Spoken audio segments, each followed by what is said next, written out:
Ghana presents her compliments to you, Mr. President, worthy representative of our great neighbor, the Federal Republic of Nigeria, and extends hearty congratulations on your election to preside over this 74th General Assembly. We extend our appreciation to the President of the 73rd session for her work and commend the brave theme that has been selected for our consideration during this meeting. I note that there is a United Nations accepted definition of poverty, which, like everything undertaken by our institution, tries to find a form of words that is acceptable to all of us. But, Mr. President, it is probably right to say that those of us who live in countries generally referred to as developing countries get somewhat bemused by arguments and complicated definitions of poverty. For us, poverty is a daily reality that we live with and feel. For far too many of our people are burdened with it, and it robs us of the dignity that should be the inherent right of every human being. We know that our performance as governments will be judged by how successful we are in reducing and eventually eradicating poverty in our countries. The responsibility is ours as individual sovereign countries, not only to aim at reducing poverty, but actually to create prosperity for all our citizens. We in Ghana certainly are engaged in fighting to eradicate poverty from our country. If the world wants to marshal all its undoubted energies to support this fight, there cannot be a better start than an acknowledgement and a consensus among the nations of the world that indeed poverty anywhere degrades us all, whether in the developed or developing world. Luckily for us, technological advances are short-circuiting the path that leads us out of poverty, and it is no longer the long and tortuous road it used to be. A mere 20 years ago, mobile phones were a rarity that some feared would become a developed world status symbol and another sign of the technology gap between the rich and the poor.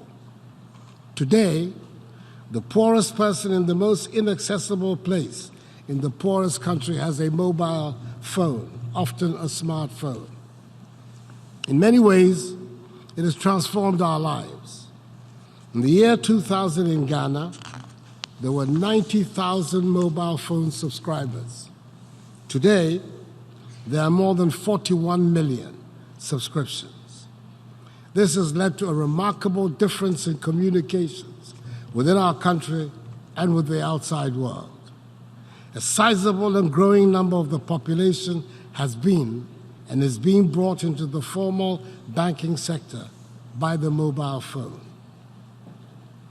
Mr. President, the application of technology can be the tool to set us on the road to prosperity.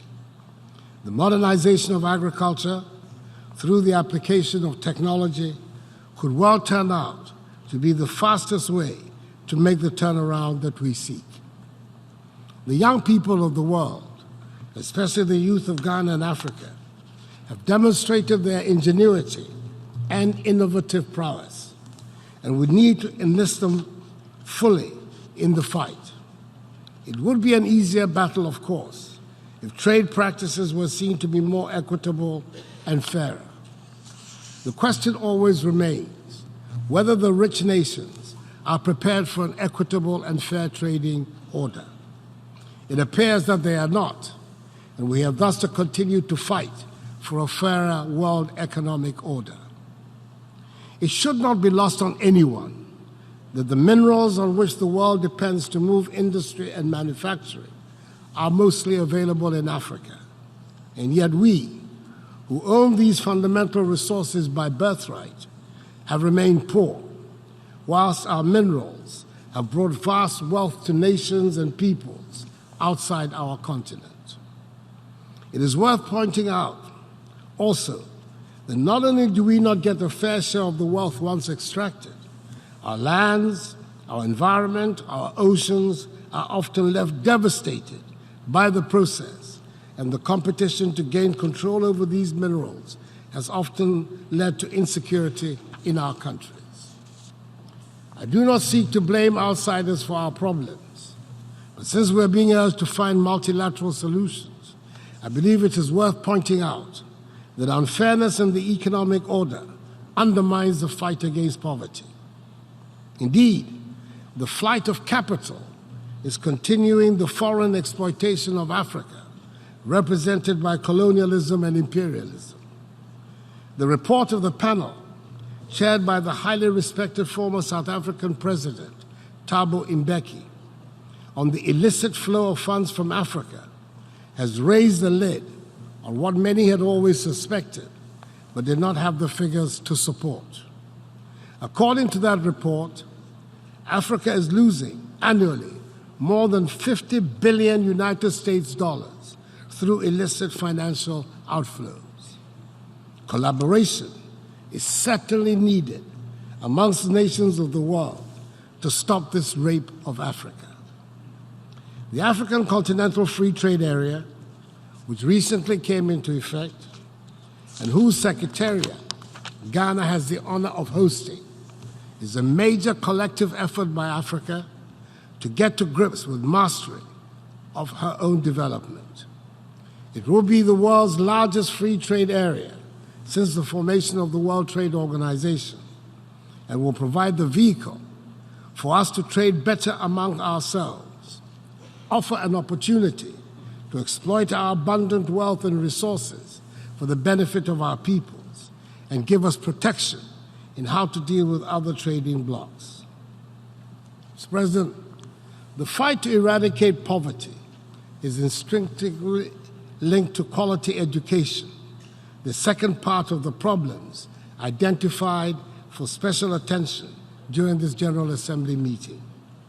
Wherever quality education is available, there's usually prosperity. Throughout the ages, education has been the most equitable source of providing opportunities and has provided the fastest and most reliable route out of poverty. We in Ghana acknowledge that we need an educated and skilled population to be able to compete effectively in the world economy. We're therefore taking the courageous step of spending on education a substantial part of our national revenue, indeed, a third of our nation's budget. Mr. President, in this area also, we can and should employ technology to accelerate the provision of quality education to as many people as possible. Very soon, we might not have to enter classrooms, nor even go to the hallowed grounds of the famous universities to gain access to the knowledge that used to be exclusively available in those institutions. It is possible now for our young people to listen to lectures and watch experiments by famous scientists and scholars on their smartphones and laptops without setting eyes on or physically ever entering an Ivy League university. But to be able to benefit from these opportunities made possible by technology, we need to raise our infrastructure to a basic minimum level. We need to provide reliable electricity and internet services to the people in our towns and villages, and then they can truly enjoy in the benefits of the technology that bring quality education to all. We can then have a realistic expectation of a prosperous future. Mr. President, the General Assembly of the United Nations is usually